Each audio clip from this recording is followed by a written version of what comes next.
This one play here shows just how the Warriors are still destroying NBA defenses even in 2023. Here's Steph running in transition.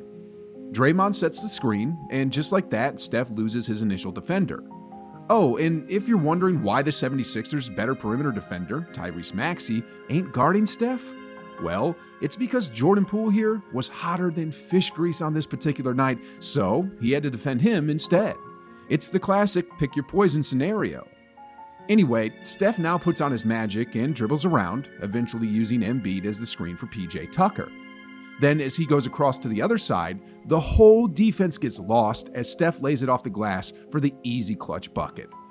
Now guys, the funny thing about this play is, Tyrese Maxey had no idea what was going on until the ball was already in the basket. I mean, look, when Steph dribbled around PJ Tucker, Tyrese bolted one direction, looked at Steph, then ran back to guard Poole.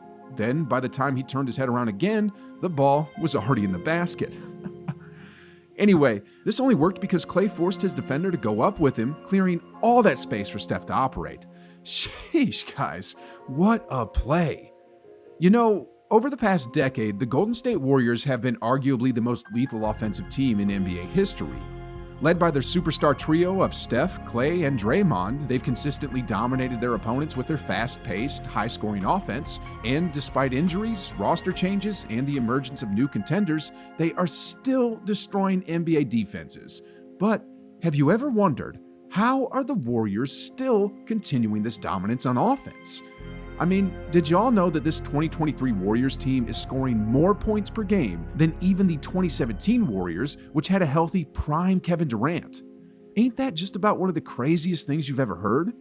Well, in this video today, we're going to get into all of that and then some.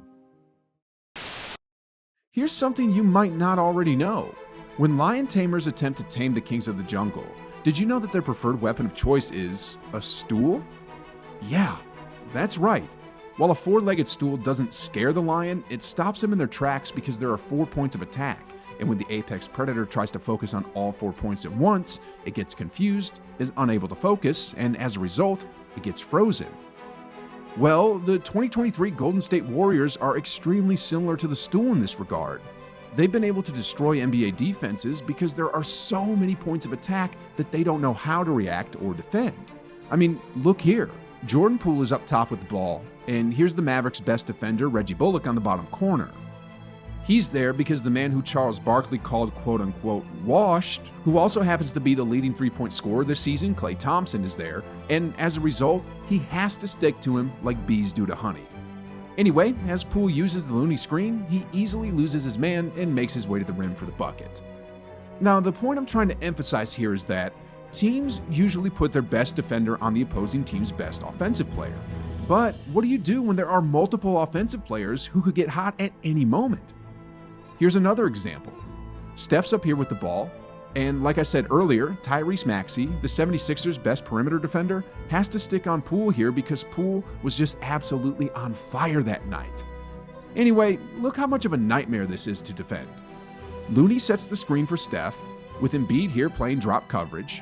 Simultaneously, Klay runs parallel with Steph to the perimeter, and his defender has to stick on him because an open Klay Thompson beyond the arc is an automatic three-point bucket. This scrambles the defense, no one knows what to do, and as a result, Steph's left with a wide open mid-range jumper. These three are so problematic, guys.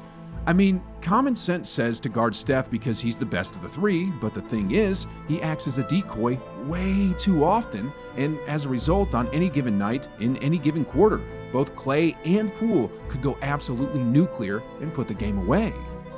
Then, if you thought that was the only problem, guess again. Because the truth is, every game you have another weapon that comes in. DiVincenzo, Kuminga, and Andrew Wiggins when he gets back. One of these guys always steps up on any given night, and as a result, defending teams are even more confused. I mean, just look at the numbers here for a second. Number 30 is averaging about 30 a night, with Klay and the Pool Party coming in at about 20. Then Wiggins isn't far behind that at 17. Then you got Kuminga and DiVincenzo, who are both just a hair shy of double figures. Sheesh, guys. You know, most teams only have 1 or 2 weapons, and if you stop them, you have a pretty good chance of winning the game. Like with the Celtics, If you stop Tatum and Brown, you have a pretty good chance of winning the game. With the Bucks, if you can stop Giannis, you have a pretty good chance of winning that game. And with the Suns, there's KD and Booker. You slow them down, and that's probably the ball game. But yet with the Warriors, if you could somehow slow down the Splash Brothers, the pool party is still there, and so is Air Canada once he gets back. So, what are defenses supposed to do? Anyway, here's a fun bit of trivia.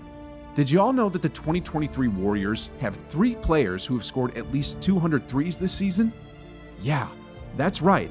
It's not a secret that the main ingredient to the Warriors' offense is their three-point shooting, and it just so happens that Steph, Klay, and Jordan Poole are all in the top 10 when it comes to total three-point shots made this season, with Klay being number 1. And speaking of Klay, I think the NBA owes this dude an apology.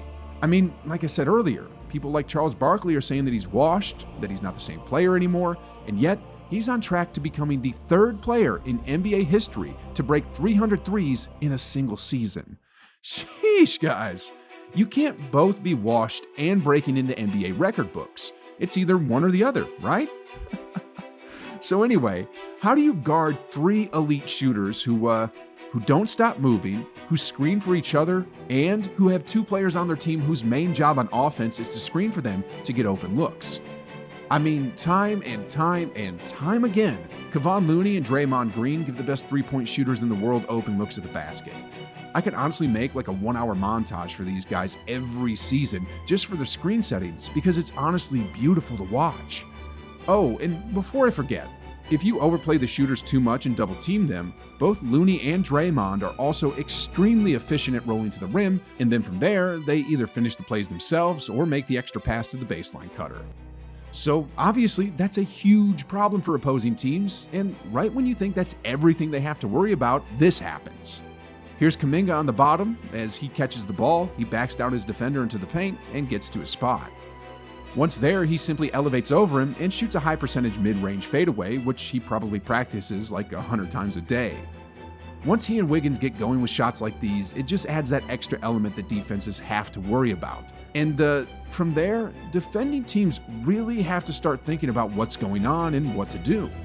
Remember that analogy of the 4-legged stool I talked about earlier?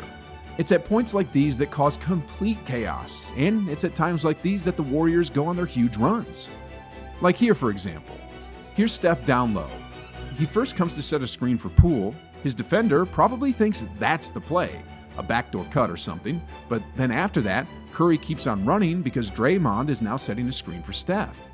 Draymond's initial defender here plays drop coverage, probably because he was afraid of a roll to the rim by Draymond, and as a result, Steph's left with another wide open shot.